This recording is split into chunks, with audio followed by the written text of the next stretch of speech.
មួយរយៈពេលកន្លងនៅសប្បាយទាំងចិត្តទាំងកាយនាងមកជាមួយនឹងបងដែលបងនៅក្រៅប្រទេសជាជននឹងតើប្រវេសនឹងធ្វើពួកខ្ញុំនឹងមានអារម្មណ៍ដូចជាអ្នកពិសេសជាបងតែងតែចង់មានពេលវេលារាក់ទាក់ជាមួយនឹងនាងខុសដែរឬទេបើសិនជាសន្តានាទៅតាមចម្រៀងតាក់ទងជាមួយនឹងនាងហើយលងទៅនឹងសំនៀងបងយកវេលាបងទាំងអស់ស្វែងរកចិត្តមិនលំអៀង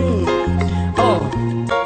ពេលដែលបងដែលនឹងនាងហាក់បីដូចជាមានលៀងនាងថានាងចាប់អារម្មណ៍ទៅសៅបុរសណាដែលសុភាពហើយបងមិនដាក់សុភាពគឺសាគាត់តែ gangster shit បើសិននាងចូលចិត្តសំដល់លទ្ធិបតេយ្យភាពបងមានមោទនភាពដែលបានអូនដែរជាមួយនឹងបងពួកយើងទាំងពីរនៅនេះបង្ហាញថាអត់មានជាប់ចំណងរីករាយបានបីត្រកងមិនមានអ្នកដាក់ដំណំសូមអរគុណដល់ពិសេសដែលនាងមិនចិត្តបើភ្លើងបៃតង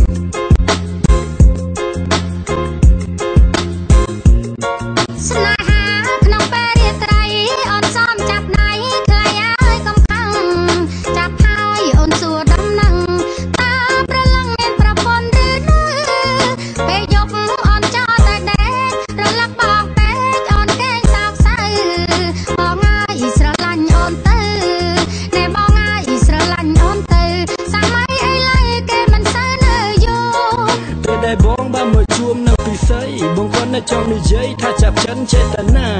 បើសិនជាអាចបានកំដរជាមួយនឹងអូនយំនឹងណាថ្លៃជាយំដំបងនាងថានាងកេងស្រមៃរៀងរាល់រាត្រីចង់បានបងជាគូសង្សារអូននឹងបានសម្រេចដោយក្តីប្រាថ្នាជុំបុរសដូចជាបងនេះធម្មតាចំពោះរូបបងវិញគ្មានបញ្ហា